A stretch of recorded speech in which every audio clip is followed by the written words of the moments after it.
Congresswoman Nancy Mace joins us now. She's a member of the House Veterans Affairs Committee. The president has promised swift and severe sanctions if Russia invades. There are many who say, why wait? Why not put the sanctions on him now and let him start to feel the pain? Maybe he'll think twice about an invasion.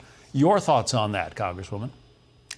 Right. If we were going to hold sanctions with our allies, we should have done it already. It's past time to have taken that kind of action. But once again, the United States and the Biden administration are leading from behind. We saw during Obama's tenure, he gave away Crimea without consequence. And it's no surprise 10 years later now to see how Biden botched Afghanistan, crushing our abandonment of Afghanistan and the way that we left leaves our country vulnerable with Putin. He would love nothing more to toy with Biden. He's doing that now in order to reconstitute the USSR. And what we've done is not done enough. And whether or not you agree Ukraine should be in NATO or not, I don't believe it's worth one drop of American blood.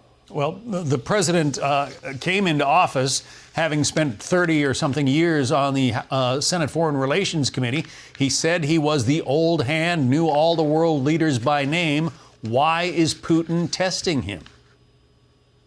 Well, he's definitely weak on the world stage if you look at how he's operated, whether we're talking about China's aggression, writing a memo a few months ago, slapping China on the hand, not investigating them with regards to how he botched up Afghanistan. It shows he doesn't have the leadership to pull our allies together. He hurt our relationship with our NATO allies during Afghanistan as well.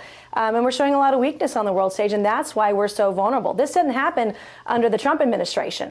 This happened under Obama's tenure and now the Biden administration. And we're seeing that, here today as this unfolds in Ukraine. Well, also under the Trump administration, there was U.S. weaponry sent to Ukraine. Is that going to make a difference here? Is it perhaps part of the reason that Putin has held off until now? It certainly would make the situation, if it escalates, deadlier with the weapons that Ukraine has. But obviously, deterrence and de-escalation here. And you look at Putin has been building up his war chest over the last several years.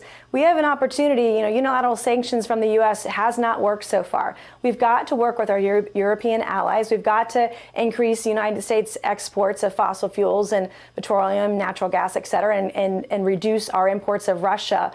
Fossil fuels, but our European allies should join us in that. We got to hurt Putin. We got to hit him where it hurts, and that's one way to do that. Well, much of his market is in Western Europe. That's who he sells a lot of his oil and gas to. They can't exactly just turn off their taps and say we're not going to buy from you anymore, Vladimir, can they? Certainly, it's complicated, but over 50% of Russia's exports go to our European allies, and about 40% of their imports come from Russia.